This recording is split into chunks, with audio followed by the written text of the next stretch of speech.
This is Samantha, Juanita, and Dion. Sorry. Okay, so I know you guys have heard this already, but I just need to give a little background again. The research was conducted at the Bentley University Fall 2012 Open House on September 30th.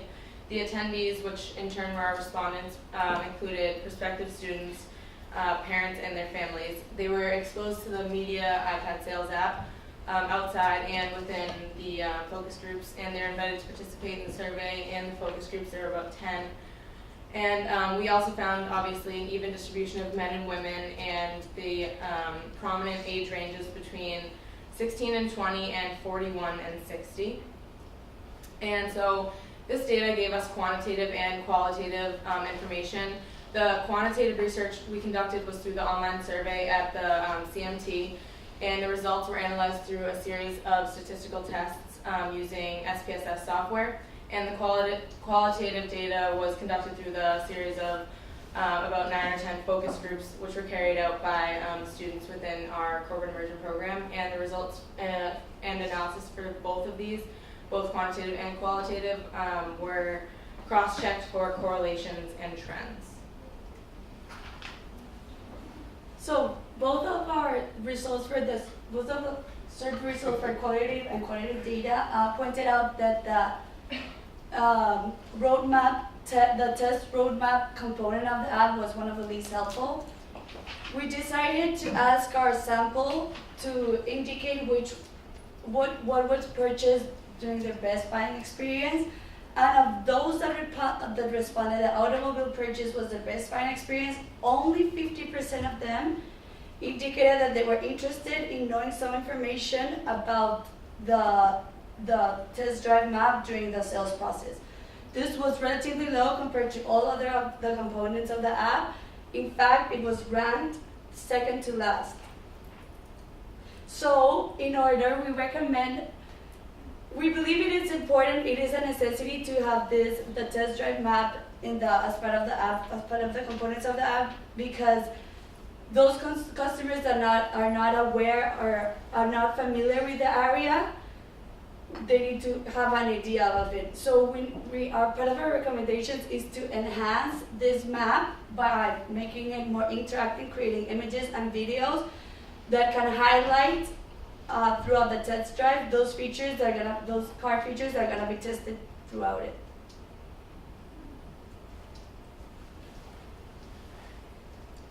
Now, throughout our qualitative and quantitative research, consumers are always concerned with price for their process, and in fact 74.5% of them consider price an extremely important factor when making these decisions. Now, saying consumers want price is a very general and, let's say, broad statement, but there are two particular instances within the application that consumers demanded price and said they needed price in order to make a more objective comparison or analysis. The first one is in the vehicle comparison feature. While this feature is great, during the focus groups, many consumers chose to compare, let's say, the CX-5 to the BMW X3.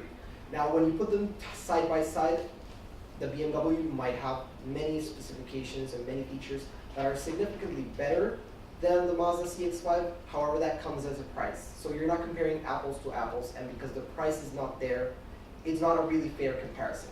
So that's an instance where the price of the car needs to be included in order for consumers to compare equal cars to equal cars, the Mazda to its equivalent, and therefore make a more rational and objective decision. The second feature of the sales app that has to do with pricing would be the options and packages feature. During the needs analysis phase of the sales process, the buyer provides budget information to the salesperson, and the vehicle selection is based on this information. Within the app, the consumer is presented with countless add-ons, but the price is not available. Of course, the Bose sound system, the navigation system, and the moonroof would all sound appealing, but without the price, it's hard to tell. So according to the focus group, this was an issue for them. So some of these might not be available on their price range. The last thing we want to do is incite disappointment with the app. So from the survey, we know that the options and packages feature is interesting to the buyer, and out of the 106 respondents said that the automobile purchase was their best buying experience.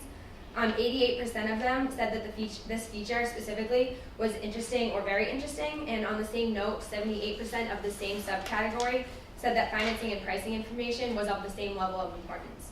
So based on this data, we formulated this recommendation.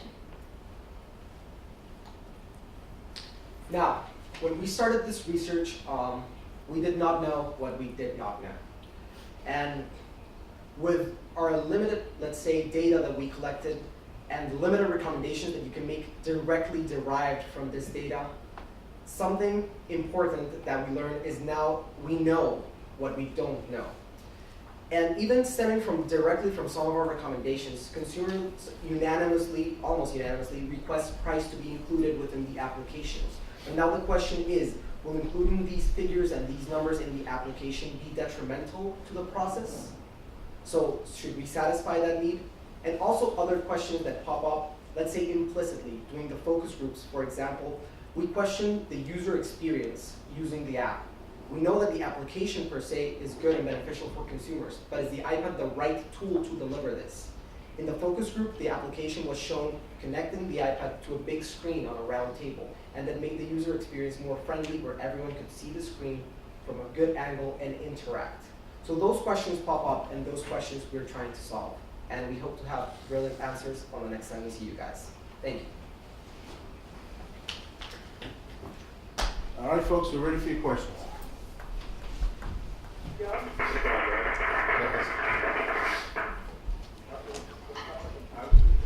really appreciate that last comment, that idea of what we know is what we don't know.